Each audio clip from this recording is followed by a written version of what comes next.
माझी बायको रोज रात्री बरोबर 2 वाजता एका झाडाखाली दिवा लावायची. मला वाटलं ती झोपेत चालतीये, पण जेव्हा मी तिचा पाठलाग केला तेव्हा माझ्या पायाखालची जमीनच सरकली. मित्रांनो, पुढे काय झालं हे पाहण्यासाठी पूर्ण कथा नक्की पहा आणि विक्की कथा चॅनलला लाईक, शेअर आणि सबस्क्राईब करायला विसरू नका. कोकणातलं ते छोटंसं डोंगराच्या कुशीत लपलेलं गाव. पावसाळा संपत आला होता, पण रात्रीचा गार वारा अजूनही अंगावर काटा आणायचा. त्या गावात एका जुनाट वाड्यात अनिकेत आणि मृण्मयी राहायला येऊन जेमतेम महिना झाला होता.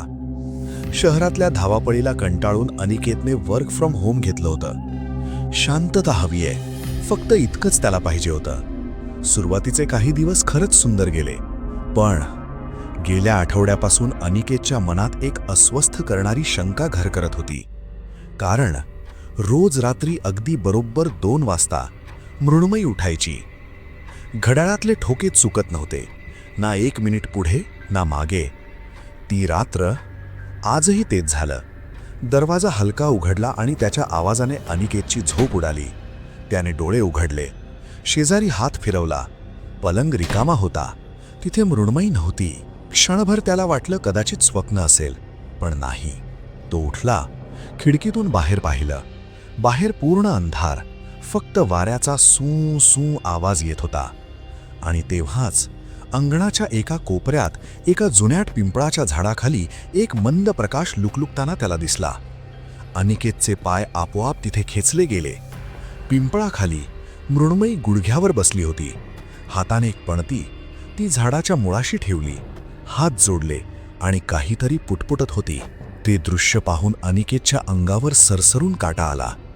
रोज रात्री 2 वाजता हाच दिवा, हाच पिंपळ, पण का?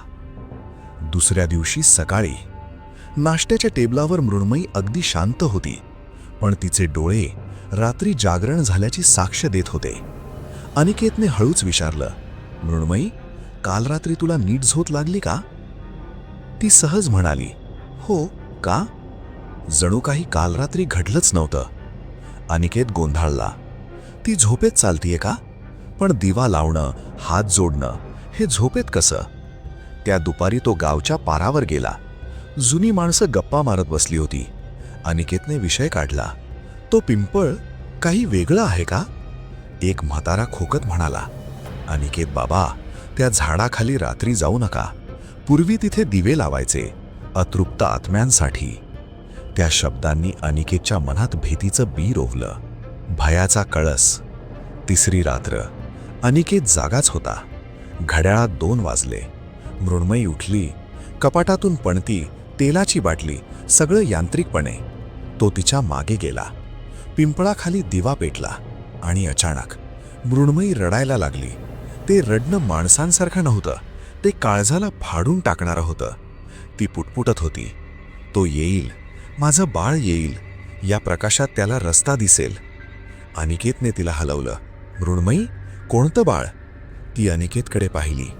डोळे लाल, नजरेत ओळख नाही, आणि ती बेशुद्ध पडली. दुसऱ्या दिवशी अनिकेतने जुन्या मेडिकल फाईल्स काढल्या आणि तेव्हा त्याला आठवलं 2 वर्षापूर्वीचा तो अपघात.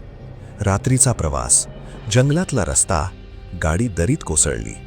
ते दोघं वाचले, पण त्यांचा 5 वर्षाचा मुलगा अर्णव, त्याचा मृतदेह कधीच सापडला नाही. डॉक्टरांनी सांगितलं होतं मृण्मयी PTSD मध्ये आहे. तिला वाटायचं अर्णव अजूनही अंधारात वाट शोधतोय. 4थ्या रात्री अनिकेत स्वतः आधी पिंपळाखाली गेला. मृण्मयी आली. दिवा लावला. अनिकेत म्हणाला, मृण्मयी, आपल्याला माहीत आहे अर्णव परत येणार नाही.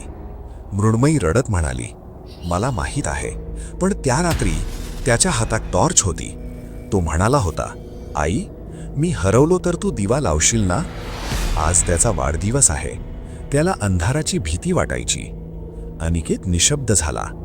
ते दोघे बसलेले असताना पिंपळाच्या पलीकडे एक क्षणभर एक मंद प्रकाश चमकला आणि वाऱ्यासोबत एक लहानसा आवाज आला, आई, मला प्रकाश सापडला.